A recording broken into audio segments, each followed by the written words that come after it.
omnibus legislation na hindi lang excise tax ang pinag-uusapan, pero ba't malabayanihan? Meaning malabayanihan which covered each. Anong ibig sabihin nun? Kasi tayo, there is a constitutional prohibition na ang one bill has to have only one subject matter. So pag nagpasa ka ng isang bill, hindi ka po pwedeng tax bill yan. Tapos biglang may iba't ibang aspeto na binabago mo. Binabago mo ang oil regulation, binabago mo ang agrarian reform, lahat.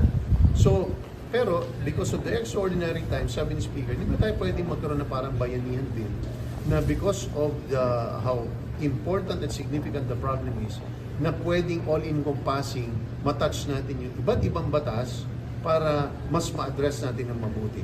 Bilang na doon, sinasabi kanina, is strengthening the DOE so that they can monitor and they will have the administrative strength para maparusahan ng mga tindahan na nagbebenta o nag-overprice ang gasolina. So, Sir, yun ang supplemental aming budget. pag-uusapan.